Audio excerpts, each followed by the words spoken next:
तो हमारे गांव के खलिहानों का, खेतों का ये अद्भुत सौंदर्य, अद्भुत प्रकृति का अद्भुत दृश्य, जिससे आज मैं आपको अपने गांव के खेतों से, अपनी खलिहानों से मिलवाता हूँ। जो हरियाली है, जो प्राकृतिक सौंदर्य हमारे गांव का है, आज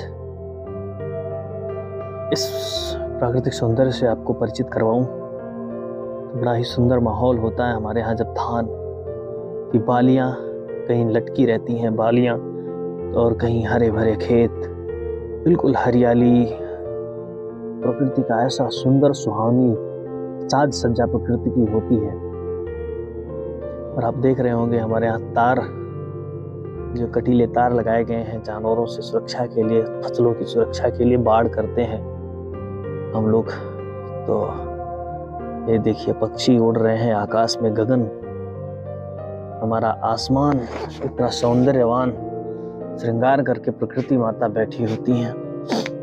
कहीं सूर्य भगवान ढल रहे होते हैं, अस्ताचल को जाते हैं, तो कहीं उदय होते हुए प्रकृति में हमारे सूर्य दिखाई पड़ते हैं। ये तो हमारे उदय होते हुए सूर्य हैं और सूर्योदय का ये दृश्य है। इतना प्राकृतिक माहौल, इतना सुंदर माहौल होता है। तो कभी आइए गांव मतलब हम अयोध्या जी से हैं। तो अयोध्या जी के गांव हैं।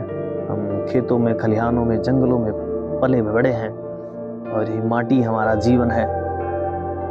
इस माटी में पले हैं, इस माटी में बड़े हुए हैं, इन्हीं जंगलों में खेले कूदे हैं। तो इनके सौंदर्य को हम अपना, और ये जो सामे अवध का नज़ारा कहते हैं लोग, तो सामे अवध, ये है सामे अवध का नज़ारा। तो शाम को जब ढलते हुए सूर्य दिखाई पड़ते हैं, ऐसा अद्भुत दृश्य होता है। वो आप किसी बाग बगीचे से देख सकते हैं, या कभी सरयू माँ के किनारे जब हम बैठते हैं तो वहाँ से भी सामे अवध का नज़ारा इतना सुंदर, इतना सुहावना। तो ये अवध की शाम है जो पूरी दुनिया में बखानी है।